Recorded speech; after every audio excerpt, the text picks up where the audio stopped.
Welcome to the Student Success Podcast. I'm Al Solano, founder of the Continuous Learning Institute, or CLI, a higher education online resource focused on providing community college and open access university educators with practical information on how to get results at their campus. As a resource within CLI, the Student Success Podcast is focused on just that, the challenges, opportunities, failures, and successes of practices intended to improve student success and equity. The goal is to leave you with thought-provoking ideas, nuts and bolts information, and or lessons learned from the field so you can consider how you might apply them to your institutional context.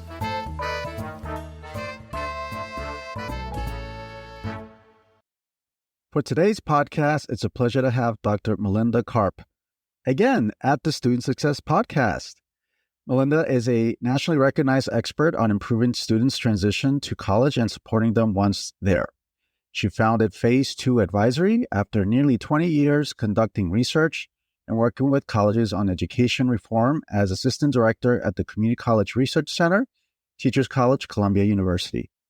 The proud granddaughter of refugees, Melinda works with national and institutional leaders, campus-based faculty and staff, and philanthropists to ensure that all individuals have the opportunity to realize the intergenerational mobility higher education provides. Melinda holds a BS in Human Development and Family Studies from Cornell University, my alma mater too, and both an MA and a PhD in Sociology and Education from Columbia University. She chairs the Effective Advising Practice Guide panel for the Institute on Education Sciences What Works Clearinghouse, and she is a member of the inaugural editorial team for the Journal of Post-Secondary Student Success. Welcome back again, Melinda. Thank you. Go Big Red. I'm so glad to be here. Nice to see you. I actually spent 3 weeks up in Ithaca this summer and thought of you a little bit, Al, as we were wandering around campus. Oh, that's so cool. Well, my next question is going to be, if you wouldn't mind sharing a story, a hobby, or anything beyond work. So, yeah, I'd love to hear about Ithaca, if that's part of the story or anything else. Well, it wasn't going to be, but it can be. Yeah, we like to head up there and sit by the lake. And I actually, one of the things about outside of work is the extent to which I get to read when we're out there. And that's one of the things I do in my free time. And as an academic, reading is our job. But I have found that I've been reading really expansively lately, well beyond the higher ed literature, partly because it makes me better at my job. So reading a lot of memoirs, a lot of political analysis, things that aren't technically higher ed, but I think really inform the way, we understand the world. So it's fun and it's interesting, but it shows up in my work sometimes too. The kids always joke that they don't want to read my bookshelf because all my books are too smart, which isn't true, but that's what they think. So I'm going to go with that. Is there a particular topic that's really resonated with you? Well, the memoir, aside from just, an innate curiosity in humans, so I love the stories. I find memoirs really useful because so much of what we do is really about having to understand how to walk in other people's shoes when you can't inherently walk in everyone's shoes, right? Like part of what we do as educators is meet students where they are. And if you don't know their lived experiences, because the diversity of lived experiences are so broad, memoir is really helpful. Plus I let people. The other one I'm doing a lot of is really thinking about how we got to this political and economic moment. And because I think it helps understand how to navigate some of the challenges that folks in the higher ed space have been grappling with, right? So I read this book, American Resistance by David Rothkopf, which really digs into what do you do when the world around you doesn't let you fully live out your values? And it doesn't technically have anything to do with higher ed, but I find increasingly that story and that thinking about what do you do resonates because we are all constrained when we work in public education. Yeah, we can do a whole podcast just on that. Yes, we could. And we won't right now, but I've been reading expansively has I think at least helped me feel like I have some tools from other spaces as I work with college leaders to figure out how to navigate some of the trickier moments that we've all faced in the past couple of years, and I imagine are coming our way over the next 6 to 12 months. Yeah, I think it's wonderful that you're doing that. Too many of my colleagues, they're researchers in higher ed. It's good that you can become an expert in an area and you can dig deep, but over time, it can give someone a really myopic view of how to approach things. And I'm finding that increasingly troublesome, actually. They're not willing to learn other fields. They're very stuck on, well, this is my theory, and I'm going to stick with it, and I'm going to be unapologetic about it. And I'm like, but you're being unapologetically unproductive when you're working with colleges, when you only have one view of how things ought to operate. So kudos to you. Thank you for doing that, Melinda, expanding your mind beyond what all the higher ed stuff we read. And Ithaca, how I haven't been there since 1990. Blah, blah, blah, blah. How's Ithaca? As beautiful as ever? Beautiful as ever. It's different. You got to get back. Us old folks, they've changed campus a little bit, but I just, I don't live on the East Coast anymore, but I'm a New Yorker, New York Stater, born and bred. And so it's nice to get home and see the lake. And, we were there in July, which is great. I always joke, I have no interest in being there in February. Anyone who knows Western New York or Central New York knows that February is not the time to go. But 3 weeks in the summer, and it's great food, great wine. Campus is delightful. Someday I'll get you back there. Nice. Yeah, I gotta head back there. So last time you were here, we discussed the holistic student support, student success teams, and I shared your guide widely. I even used it at one campus to help them really think through the different types. And so thank you for that. And then you're returning back to the Student Success podcast because you've done some really meaningful work around placement. So can you tell us a little bit about that journey, the why? Why did you choose placement?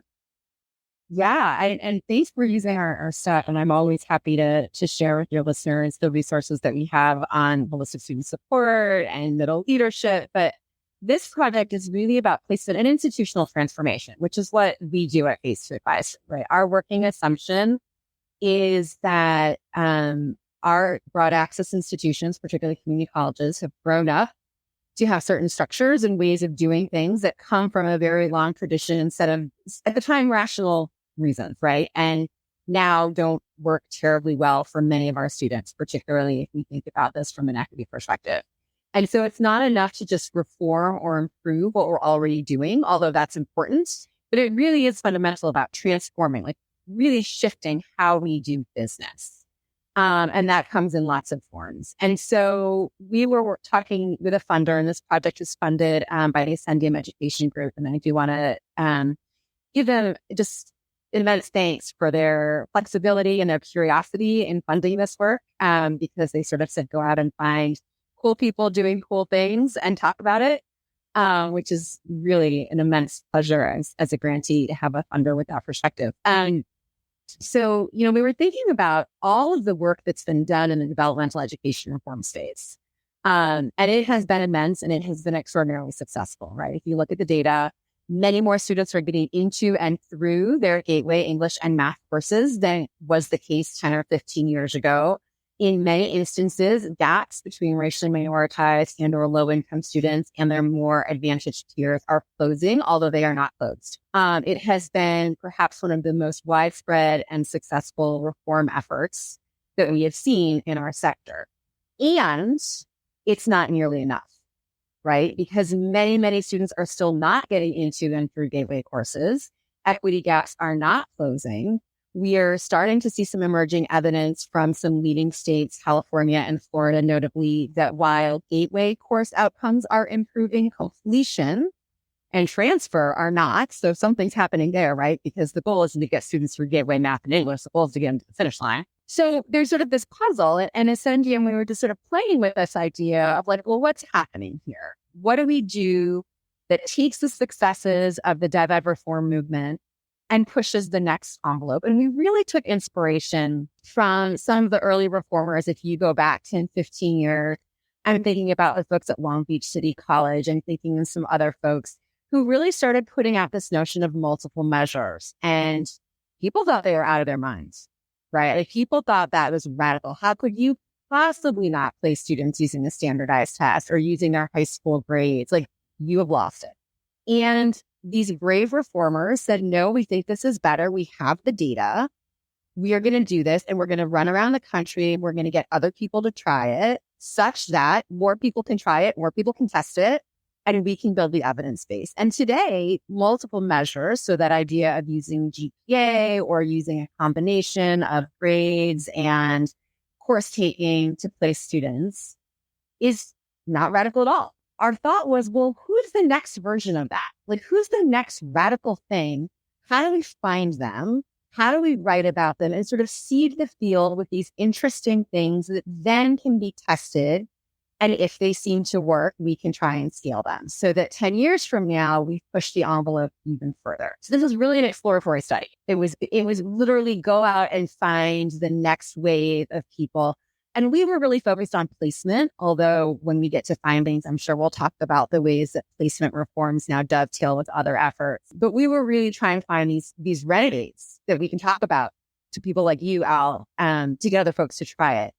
The second hypothesis around this was that placement reform is not going to be enough, right? That really, and this goes back to phase two's notion of transformation, placement is great because it improves something we already have, but it doesn't fundamentally change how we do business, right? So placement reforms historically have focused on being more accurate, getting the right students into the right classes. They don't interrogate by design, how do we teach?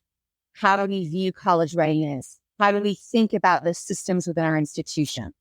And those are the things that I think most of us know, like you've really got to push on. If we don't push on pedagogy, it's going to be real hard to change student outcomes because the classroom is where students spend the bulk of their time. If we don't change how we talk to students, if we don't change how we support them, just being more accurate in placement is going to be insufficient.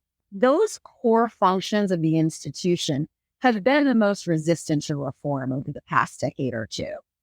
And so we have this idea of maybe placement can be bigger than accuracy. Maybe there's a way to use placement reform, which as hard as it is a relatively small bore reform as compared to like changing all your teaching. Maybe there's a way to use placement to push on these core functions. And we call that placement as transformation. So the idea that by changing the practices around how you place students, you might also change the broader functions of the college. And so we had this hypothesis that that might be happening out there. And if we could understand that, it might give us an additional lever to push on the broader notion of institutional transformation that we think is necessary to really get to a place of strong, equitable outcomes. So we had two goals. I'm just going to summarize because I was scouting for a while. One goal was to find these renegades who are playing with placement, that next frontier.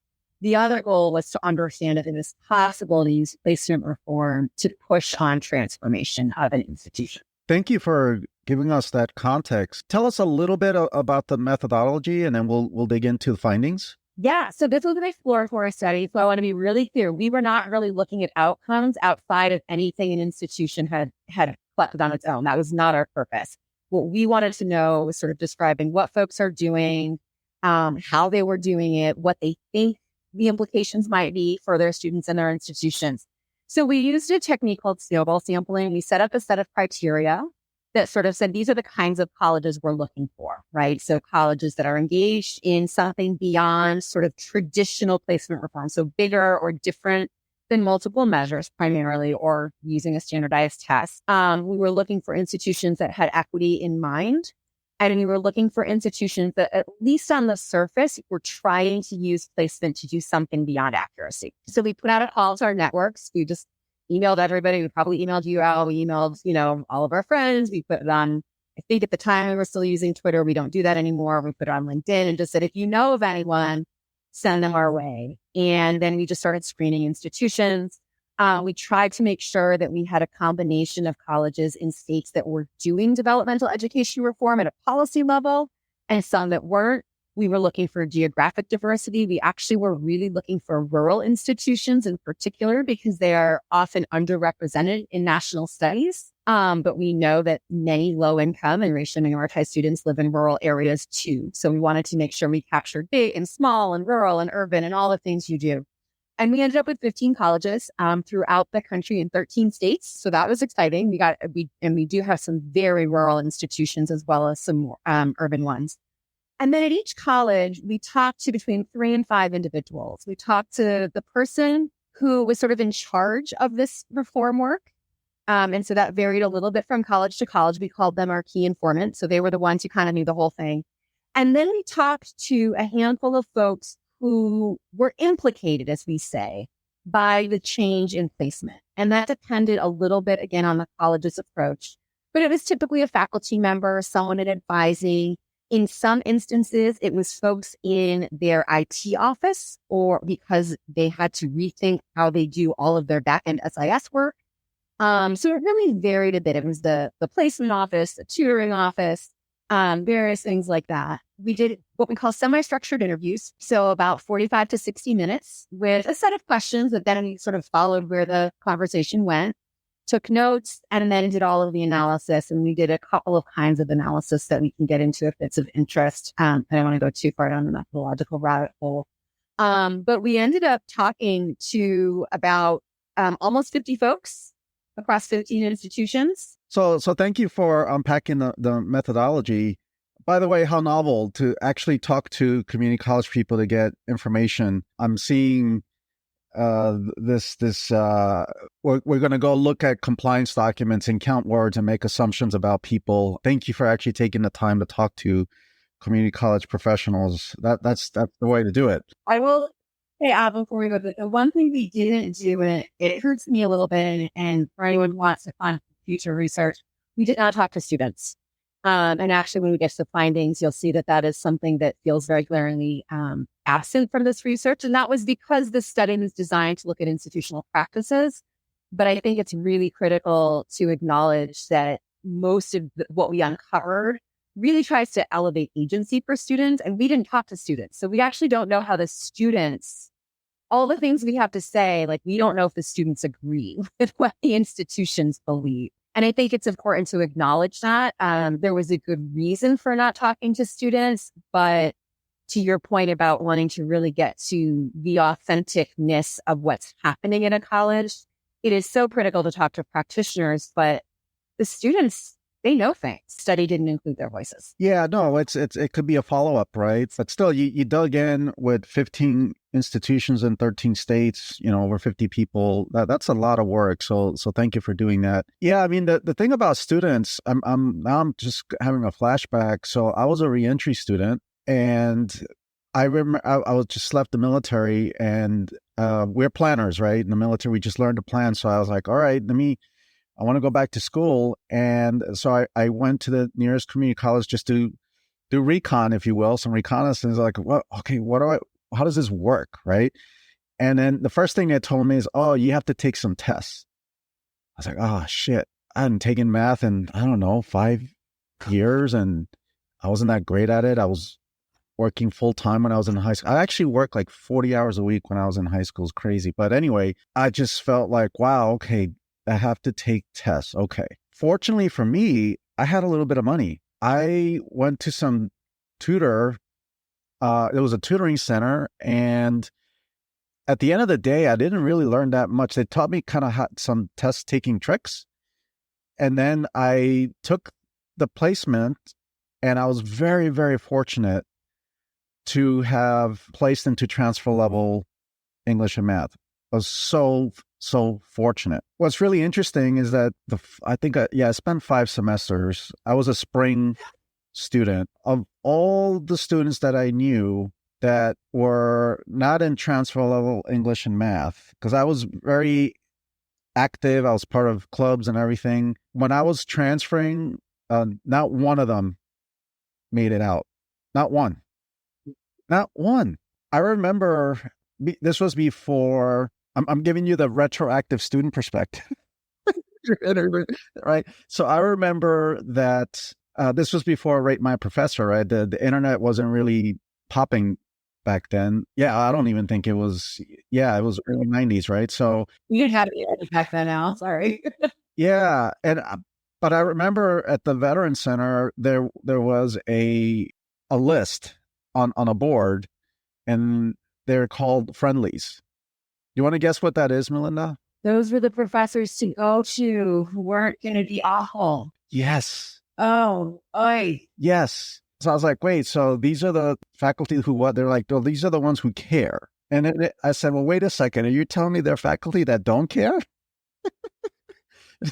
It just occurred to me, there's a list. And then when I remember choosing the faculty, I remember I went to one of them that was a math instructor, and in the office I was just introducing myself, and he was like really focused on, says, hey, I'm planning for today. So basically it was lesson planning. So I'm going to put you in groups, and then I'm going to do this, and then I'm going to do that. And then right after class, I have something in the other room for 30 minutes with a student who had an A in this class, and he's going to help y'all. And he was basically doing the early version of SI, right? So the reason I mention all this, because you kind of gave me a flashback here, is that if I hadn't been a planner, if I hadn't had the money, there's a good chance I wouldn't even be here. Yeah.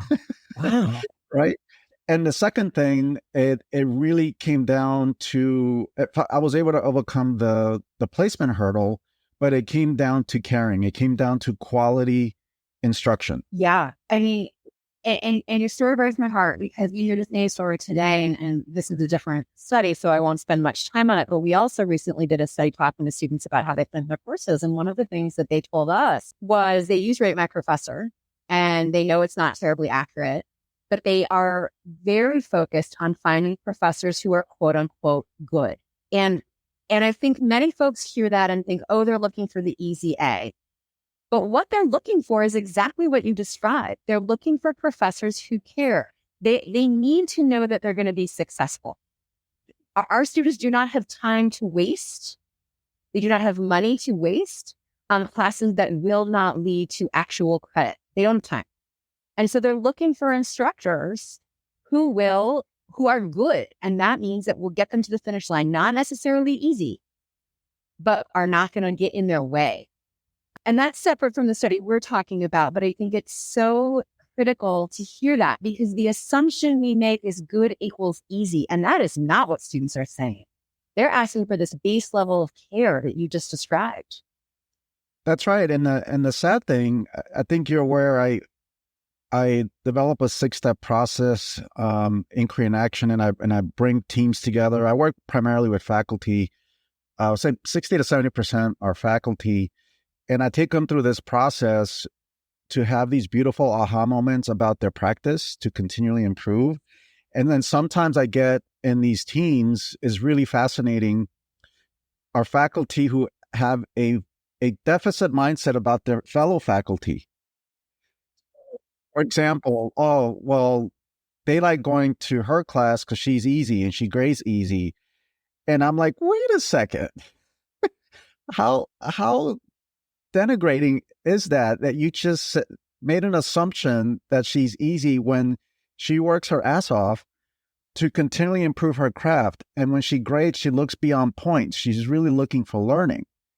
So it's a very, very interesting culture in higher ed still. But I know we took a little detour, but that's okay.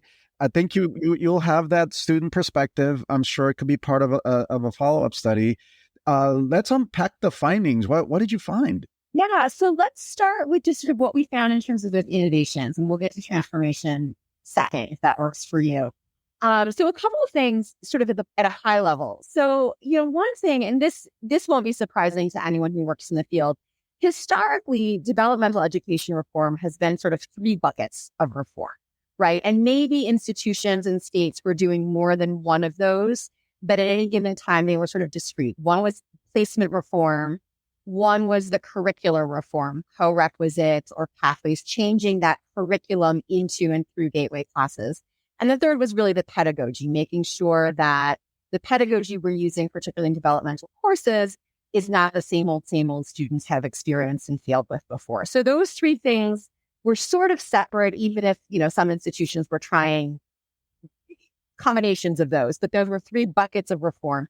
What we're finding is that you really no longer can do that. Like most institutions in the vanguard are combining placement with something else, to the point where we have some colleges where they're like, well, we don't even do placement anymore. So it's almost a misnomer to call this a study of placement, because a couple of our colleges don't do placement for anything because they don't have any of it. So that was interesting. The other thing that we found sort of at a high level was increasingly we're hearing discussions of integrating subpopulations of students who have been separate from the developmental education reform movement. So for example, historically, Dev Ed reform was really focused on credit-bearing, degree-seeking programs of study. And so students who were coming in through a GED or adult basic education, students who were in English language acquisition programs, often had separate and weren't part of the Dev Ed reform conversation. This varies a little bit from state to state, but in broad strokes, Dev Ed reform was really on sort of your quote unquote traditional degree seeking students. We're starting to hear a lot more discussion about how to integrate, particularly English language learners and adult basic ed or GED students, into the Dev Ed reform space, so that whatever change is happening around placement is being used not just for students in degree and credit-bearing programs, but actually for GED students or for ELL students. So there's a single door, which feels like a really important equity innovation to us, because it means that students, regardless of their lived background, have the same access to those pathways. The final thing we were surprised by was the extent to which we were finding innovation. So we did find that, we found 15 colleges that were doing this, but it was harder than we thought. Our sense is that many places, our institutions are really just doubled down on doing multiple measures, which is important. I don't want to denigrate that. Like, that is a huge, important step away from a single test. But there were fewer folks trying to go beyond that than we had expected. We have some hypotheses as to why. I don't know that any of them are particularly good, but it took us a lot longer to find 15 innovating institutions than we expected. And I think, again, if you think of reform and change as sort of an arc or a continuum, I am super glad that so many institutions have moved towards multiple measures. I am interested in the fact that in many institutions, they think multiple measures is the end game. Because I think if you look at the data, it's a really important intermediate step. I'm not convinced it's where we want to end. So that was just something, for all of you who want to be renegades, like there's a lot of space in the renegade space. So those are sort of our high level takeaways. In terms of those 15 innovating institutions, we were able to come up with 3 sort of categories of innovation. One of them sort of takes multiple measures and pushes it, and we call that a reflective algorithm. Essentially what this does is it takes the notion, and I think I'm making the assumption that most of your listeners are familiar with multiple measures, but if you're not, a multiple measures approach essentially says we're going to look at more than just a test score. It's typically something like a grade point average coupled with a test score or coupled with the student's course taking that then still in some way through a formula or an algorithm sort of tells a student where they're going to end up in whatever the Dev Ed curricular sequence, gateway course sequence a college offers. These reflective algorithms go a bit further in that they integrate some version of student reflection, whether that's a student survey on basic needs, whether that's a student providing their own assessment of how confident or competent they feel about doing coursework. Often students are asked to just look at some sample problems and say like, hey, do you think you could do this? Do you think you could do this with some help? Do you think you would really struggle? And then those self-assessments are combined with grade point average, more traditional multiple measures data, and an algorithm then spits out a student's placement. So it's allowing a bit more of the student to come in, but the college is still maintaining a bit of control over where the students land.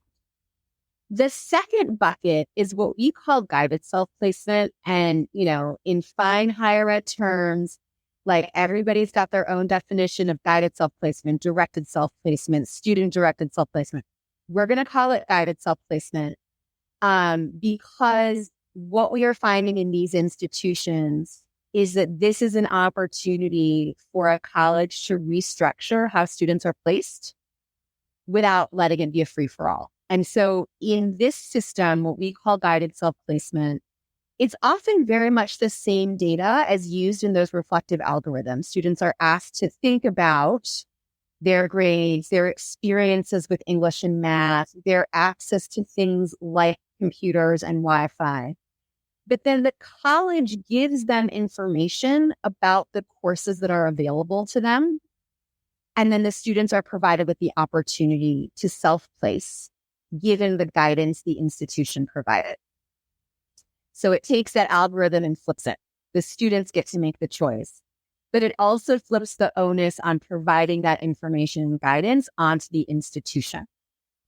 The final version, and this is where we really found our radical innovators, and I will say we only had 3 of those in our sample, were what we call diagnostic just-in-time support. And this was super varied. But essentially what these colleges do is provide universal access to college credit courses, not even necessarily co-rec, but college credit courses, coupled with an intentional provision of just-in-time support to all students. So that means that students are not coming in as ready or not college ready, and only the quote unquote not college ready students are getting support. Anyone can be college ready, anyone can be not college ready at any given time, and then you get the support you need. And that's done in a couple different ways in our sample. We have one that used a boot camp. We have one that used a traditional co-requisite, but they didn't start it until week 3 of the semester, which gave the students the opportunity to figure out if they thought they needed the support. And then we have one really radical one that did all sorts of wild, really cool grading with their adult basic education. So that bucket is both the most diverse and the most radical. But those are the 3 kinds of categories we found of innovation within the placement space. And I find that my sample size is rather small from my experience as a coach. I find that the third one, you have to have the coalition of the willing. You got to have at least two math faculty, 2 English faculty to even get something started like this, where it's universal access.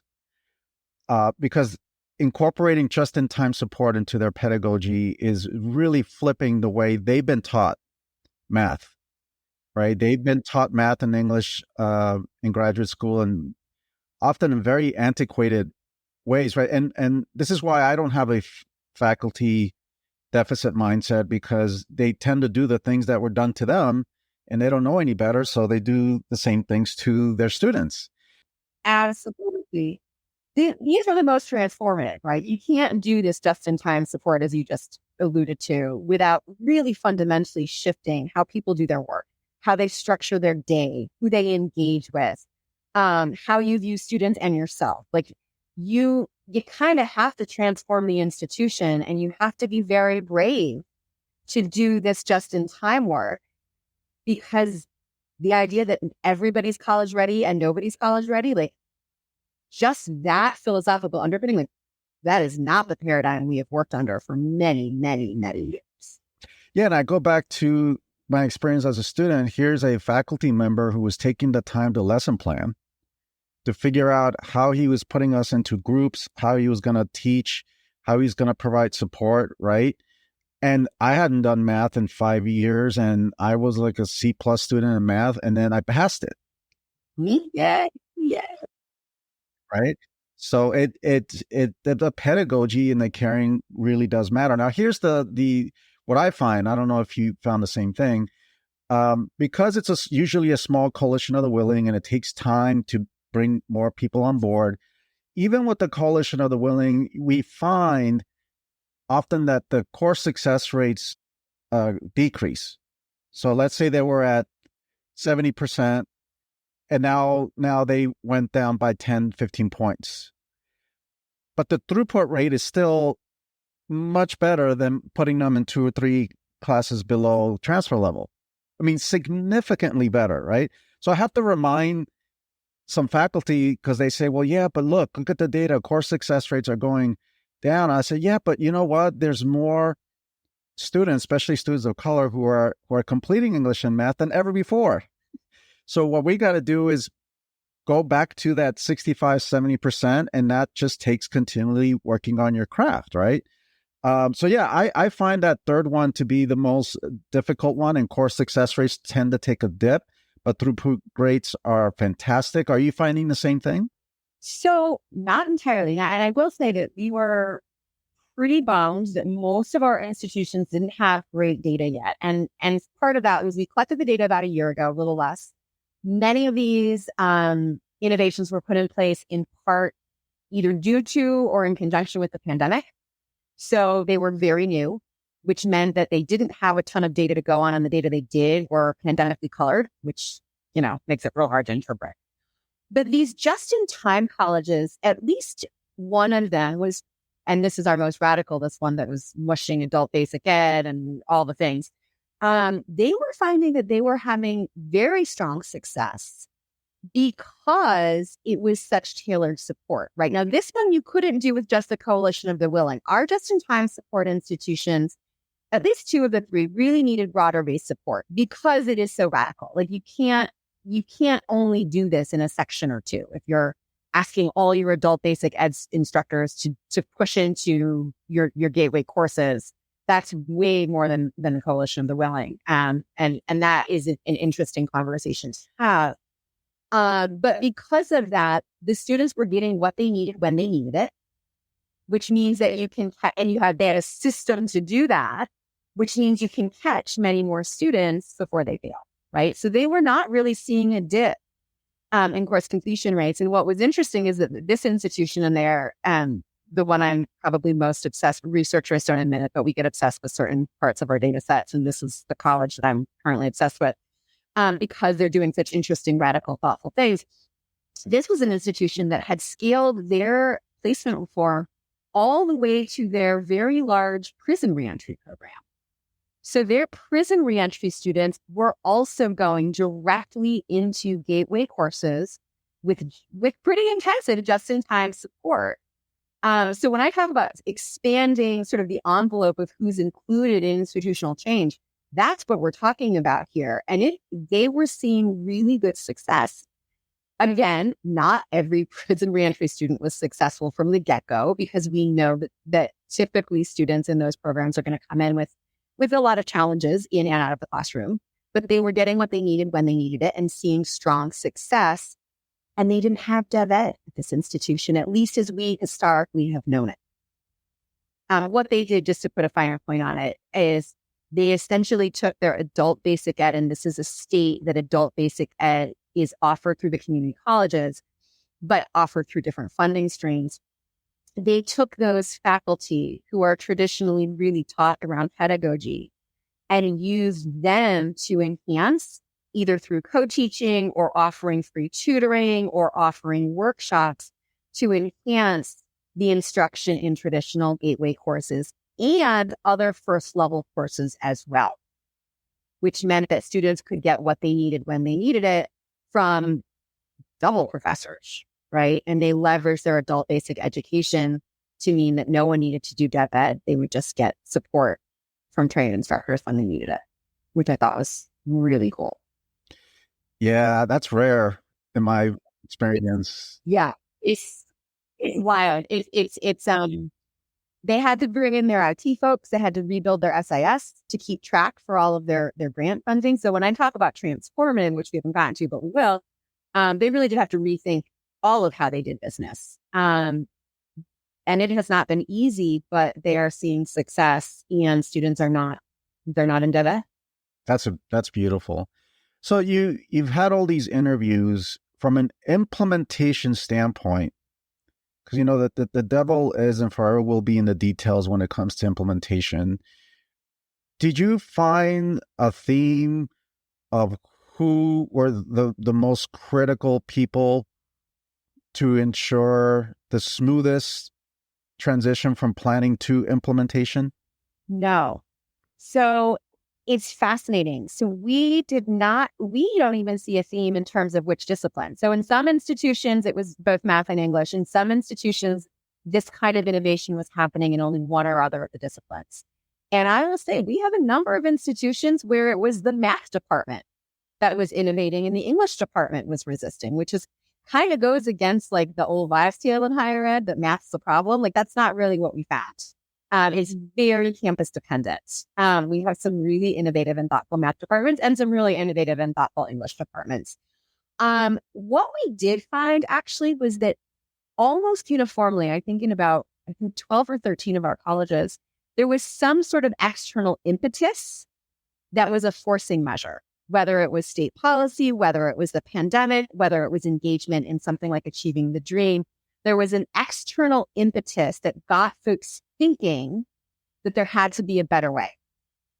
And then it was a matter of getting some folks, as you always say, that coalition of the willing, who are the ones willing to put their necks out, to think about how they would engage the rest of the institution or the rest of their department. And so, even beyond the usual, like you have to communicate and you have to make the case, we saw a fair amount of the successful institutions, and granted, they were all successful because they all did this, but there was a through line of the leaders really starting with individual and institutional values and priorities and really making the case not just that, our data aren't great, but that this change, this integration of student agency, this integration of acknowledging that students have strengths that they bring with us is aligned with our values. And figuring out what are the values of both the institution at large, but also those individuals with whom they needed to get them on board, to really think about how do we start with shared values and build from that. And I thought that was a really important insight that I don't see a lot in the change literature, right? We hear a lot about communication, data, using data to make the case. But this idea that our values are about students, and so we're going to do this reform, whatever that looked like, whatever sort of category they were doing, because it aligns with our values. And let's talk about that. I thought was really an interesting and important through line. So transformation, you mentioned at the beginning of the podcast that placement can serve as a catalyst for transformation, but it's not in and of itself, right? So can you unpack a little bit about that theme of transformation? For sure. So we had a hypothesis. I want to be clear. We didn't know for sure. We had a hypothesis that you could use placement as almost like a sneaky way to get to the other stuff, to get to transformation, that there's a way to do placement that's focused on accuracy, and that is really important. But there's also maybe a way, because, when you go to a college and you're like, we're going to change the way everybody teaches, that's terrifying to a lot of folks. And you get resistance. And that's not the way to honor the work that's being done.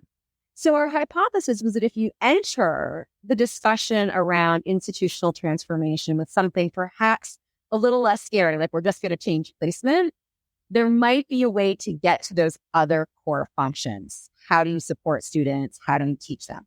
We didn't know. It was just our hypothesis. And part of that was really our funder was like, well, we know we need to get to these core functions. We know we haven't been able to crack that. Not yet. Can you help us see if this is a way? So one of the things that we did was we sort of built a definition or a set of indicators of what it would even mean to be transformative, because that's like a big, gnarly, amorphous word. And what we were really trying to get at was, to what extent does placement move beyond this notion of accuracy to start thinking about placement as a way to address equity gaps and or completion barriers, as a way to get the college to change its underlying structures or the behaviors that folks engage in on campus, or those norms, like, right, how do you view students? And or the extent to which placement has what we think of as like tentacles. So, placement can be a thing that just happens in the testing office, or it can have far-reaching impacts into all sorts of departments. I alluded to like IT and the SIS earlier.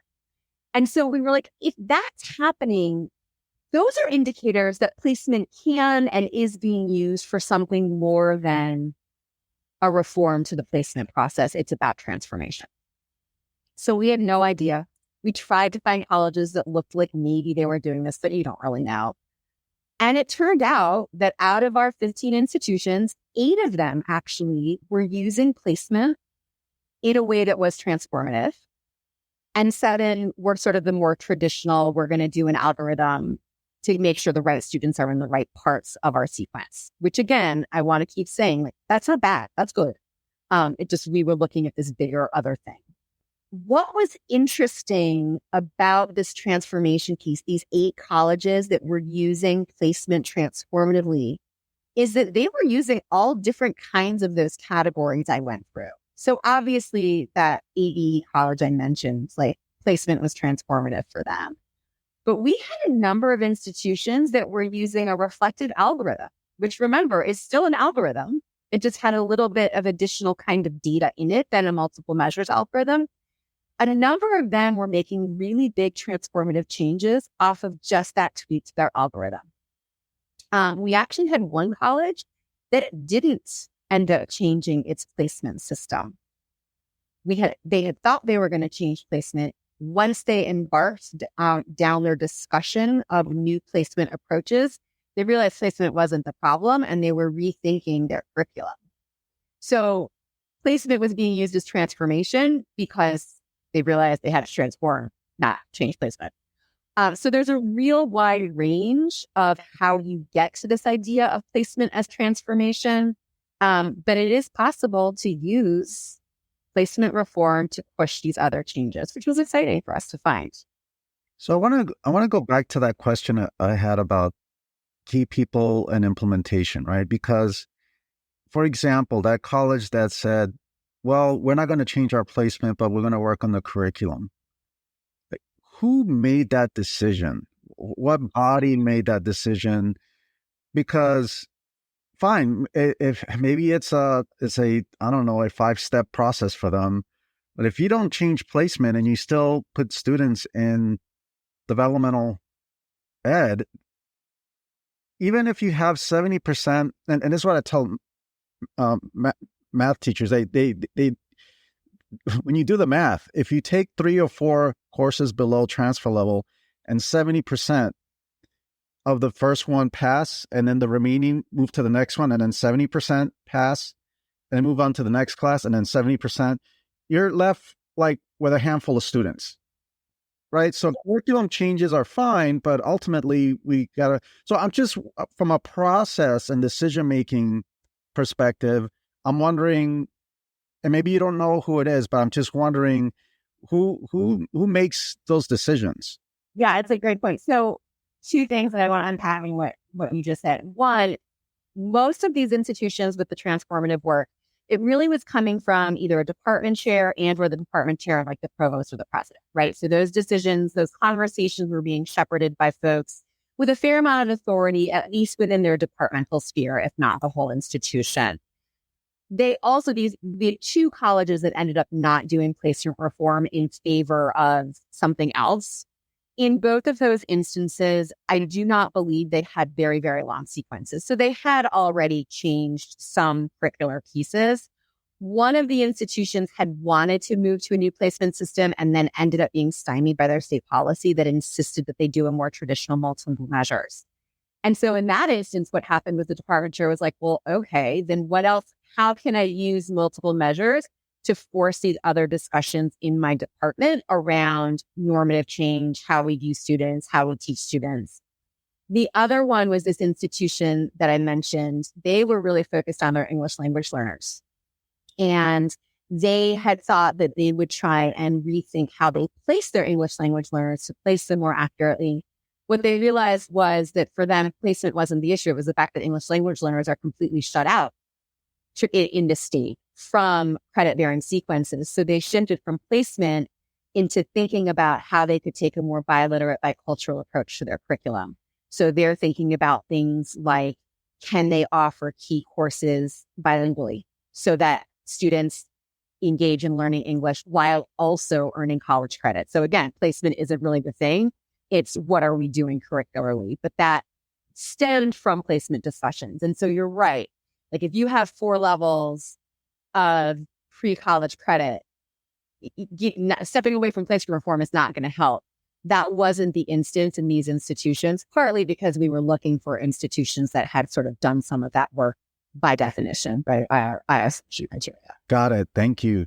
You should do another study of 15 shitty, not that good institutions, and find out why they are not, doing. It's a really fascinating, I tell this to a lot of the colleges that I work with, because they'll say something like, Al, faculty don't want to do this. Or they'll say, administration is not for this, right? And then I say, well, look, we go to committee meetings, and then one faculty, it's usually the loudest one, says, I don't want to do this. This person's against it, right? Then what happens is people stay quiet. They leave the meeting, and they all put their arms in the air and go, well, see, now faculty don't want to do this. Shit, it was one person. One. Same thing happens with administrators, right? One dean says something in a meeting. Well, administration don't want one person. So it's a reminder to those listening that when you're trying to change, be mindful of that dynamic. It happens too much in higher ed. As we wind down here, Melinda, I was wondering, for those that listen to this podcast, they're all over the place. That you have very innovative colleges that are doing remarkable work with developmental ed reform. You have some that are just starting to work, some that are kind of midway there. Given all that rich knowledge that you have from this study, do you have any, I don't know, kind of more specific lessons learned, like be mindful of this, or don't do this and do that? Do you happen to have some kind of lessons you might want to impart? Absolutely. And I think it goes to what you were just saying about this idea of how we not work around, but work with the folks who maybe are resistant to change. So part of what we heard is what I said before, which is so much of this is coming at the work from what are our shared values? So much of what we heard was people who wanted to do this work sitting with their colleagues, and instead of taking no at face value, saying, let's understand A, where our shared values are and how we can work on those. And B, let's understand what you're resisting. So for example, we have one institution and where you're resisting, and let's create a problem solve together to get there. So we have an institution in our sample that I alluded to before. They do use a co-rec model, but they call it a late start co-rec model. And so everyone goes into Gateway English at the beginning of the semester. And then at about week 3 or week 4, in partnership with faculty, students are given the opportunity to add the co-requisite at that juncture. So they've already experienced the course. The instructor's gotten a sense of who might need more support. And then the co-rec starts, because what they do is they leverage their college's late start calendar to offer the co-rec on the late start, which is really interesting because what they're doing is they're leveraging structures that already exist. When they started this model, the woman who was designing it wanted to start, she wanted to start the co-rec at week 4. And the registrar was like, absolutely, you can't do that. After having some conversations about the why and the shared values and what goes into the late start model and the job of the registrar, they realized that it didn't make sense to start it at week 4. Pedagogically, it did, but structurally, it didn't. So they started at week 3. They came to a meeting of the minds, right? Creative problem solving from a place of shared value. And I think so often our institutions are so Byzantine that we hear no and we throw up our arms because we don't have the full locus of control that we would like. And so many of our successful institutions, the tack they took was A, this idea of let's sit down and talk about it. And B, let's figure out what we can control and not let the perfect be the enemy of the good, but let's come to a solution, right?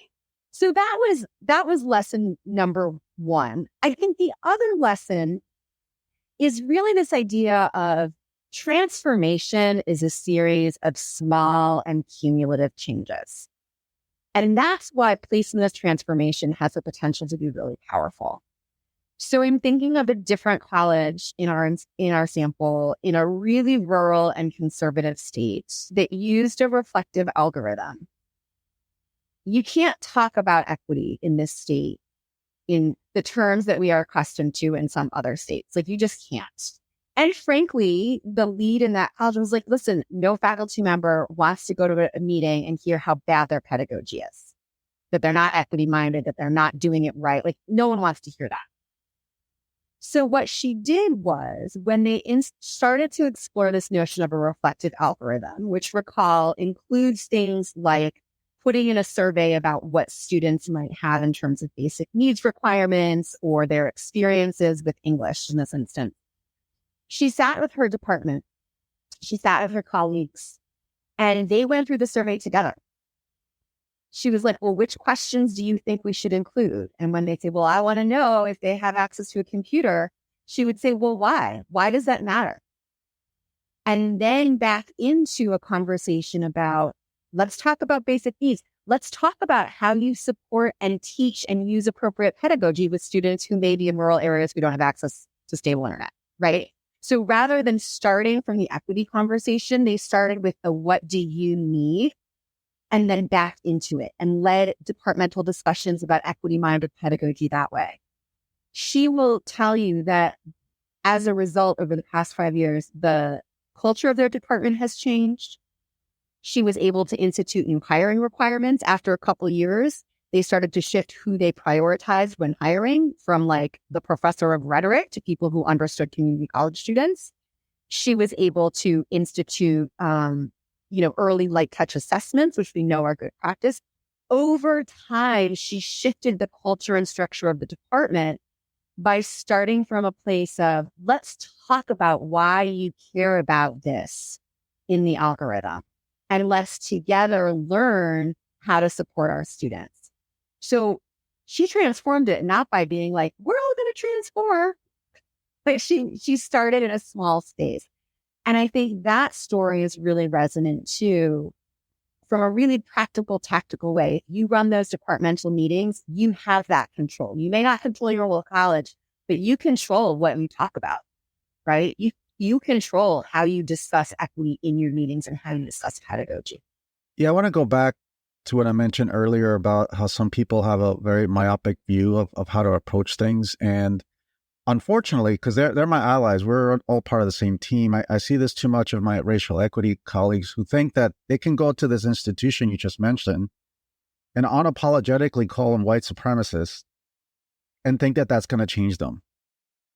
It doesn't work. And I've gotten shit over the years for not starting first with equity. And I'm like, man, you just don't get it, do you? You have to have them do some of the work and have discussions and onboard them to the equity work. The outcome is equity. The approach matters so much. And the approach is going to be different in the Central Valley of California as it would be in the Midwest, in a rural college, as it would be in San Francisco, New York, right? You have to be really practical and smart of how you're going to approach this equity work. And so where you know that the language triggers, you can still get them to do equity work. You just got to have a pedagogy to it, right? So thank you for sharing that. I really appreciate that. Yeah, and it comes back to those shared values, because I refuse to believe that the majority of community college instructors don't care about the success of all of their students, right? So if you start with that shared values, you will get to equity in most places, right? Because it is, to me, doing equity work makes sure that every student is able to be successful regardless of where they come from or what they started with. And if you come with that shared value and you start talking about pedagogy and say, who are our students and what do they need and how do we teach them? That's the conversation that this algorithm or this placement reform enabled colleges to have. So it wasn't going like, this is just a technical change to placement. It's, why do we need to change placement? That opens you up to all of those critical transformative conversations. Who are our students? How do we teach them? How do we engage with our colleagues in student services? How do we structure our institution? Not because placement is broken per se, but because we need to talk about who our students are and how we get them to the finish line, whatever that finish line might be for that. Right. We can get people to do equity work without them knowing it. And I think that's one of the reasons why there are some states where legislatively, culturally, they're getting rid of DEI, right? And and I've worked with many of these states, but what I find really, really fascinating, because when I work with teams, we dig into the data by department, and what I find is that some of these states, like I'm thinking of Florida, and it varies, right? So I don't want to make a blanket statement that this is the average, but I find so many programs that where there's anti-DEI efforts, their outcomes for students of color are better than, let's say, California. You know why that is? Because they do the work. They just do the work. Yeah. And I don't want to shy away from the fact that, look, assessment testing has a racist past. Like, we can't deny some of our histories. And I think it's particularly important to go back to what we talked about at the beginning. This moment in time, we have to think about, how do you, as you say, do this work in ways that invite people in, because otherwise we won't get to do it at all. And so this idea of placement as transformation, as placement as a tool or a lever to push folks to think more critically about their institutional structures and practices with equity in mind, however a state defines that, feels really promising right now, because we have to be honest that there are people who want to do this work who can't say it out loud, and the work doesn't end, right? So the strategies we uncovered, the idea that in some way someone said it's almost like sneaky, this placement is transformation. It's a sneaky way to get to transformation. And that's not meant to be like a bad sneaky. It's quieter. And that's okay, because we have 8 institutions in our sample who quietly created transformation on their campuses merely by saying, we're going to change how we place students into their classes. That's right. Just do the work. There's just too much talking. The 15 that you were able to find is because they move beyond the discussions. Let's have more discussions. Let's look at data. Well, I need more data. Now I want to know what high schools our students are coming from. Like, that matters. Like, what are you going to do with that data? Well, I still have concerns. Well, let's plan and let's do more planning. And you're familiar with my 3-month rule, right? Which when you want to get... I cite it all the time. You only have 3 months in a year to really do major priority work at a campus. That's it. It's usually October, maybe part of March, and maybe part of April. It's not even 3 months altogether, right? So you got to overcome that but they're doing the work. Yeah. And what are some other tangible findings? I will say one of them is, to your point, that we don't have a lot of time and we don't have time for more committees. These colleges did not let a good crisis go to waste. And I hate to ascribe anything good to COVID, but a lot of them, it was COVID. Like, they had been taking for a long time, and then they didn't have a choice. And so I think for folks who want to engage to do this kind of work as well, your point about no more committees, yes. And I would add, find a crisis that you can leverage, because that really is the impetus in many places to stop talking and start doing, because you don't have a choice. Whether that's policy, I hope it's not another pandemic, please, but something. Because it was almost every institution on our campus that had an external kick in the rear end that made them move from talking about it to acting. Yes. And it took a pandemic to get rid of wet signatures. Yeah.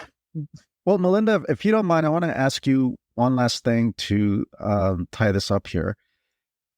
I want to go back what you mentioned earlier, how you've been reading outside of the higher ed literature. You're expanding the ideas, the thoughts, the writings of other people of other fields. Is there anything in particular that you want to bring back from exploring all that other literature that ties into what we've been discussing? Yeah, and I'm not sure if it ties in completely, because I actually find this study really optimistic. In this idea of we can transform even in difficult moments, the fact that these institutions can use placement to do bigger things. But I just, I work with colleges all over the country, and I am just mindful that it is August of 2024. And as you said in the intro, I am the granddaughter of refugees who fled Hitler's regime. And so I want to go back to that. I think a lot about that book I mentioned, American Resistance. It's by David Rothkopf. And it talks a lot about how do you make change when you're inside a system that feels not great. So he actually writes about the first Trump administration. I guess I have to call it that now. As there's a chance there will be a second. And it's not about politics per se. It's about what do you do when you are a public official and you are constrained in what you can do to fight against something you don't believe in. And I want to name that for many of our colleagues, this moment feels that way. So as optimistic as our study is, I think there are many folks who are feeling really beat down. And I come back to this idea of, do you stay or do you go? Do you fight or do you not fight? What does fighting look like when you can't wave your arms around and scream that you hate everything about what you're being asked to do, right? And it's book American Resistance, and I think folks should read it partly because it is just amusing on where are those lines, is how do you work within the system? And when do you decide that the system has gone too far, right? One of the messages is at some point there will be a red line and you should know your own values. And so I don't mean to get on a political soapbox. What I want to tie this in a bow is by naming that some of your listeners may be struggling right now with where their line is. And B, many of your listeners are probably struggling right now with just the constraints of higher ed. And there's a lot to be learned from other sectors around how you can be a good actor, even within a system that doesn't always feel good. Our students deserve it. I think, again, the study shows the ways that our students can be supported in lots of different ways. But I do want to name that this is not a great, super fun moment to be an equity-minded professional in higher ed. And so I have really taken heart in some of these more political books, not about their politics with a small p, but more about just how to navigate complicated, messy things that don't have clear answers. Thank you for sharing that. For colleges to achieve student success, college educators need to come together and help each other be successful in these kinds of times. So really appreciate you. Again, Melinda, really thankful for the study that you've completed here on placement. And thank you for the podcast we did on holistic student supports. I'm looking forward to having the show notes with links to your resources and everything. So thank you so much for participating in the Student Success Podcast. Thank you for having me twice. It's an honor, and it's always so much fun. Thank you for listening to the Student Success Podcast.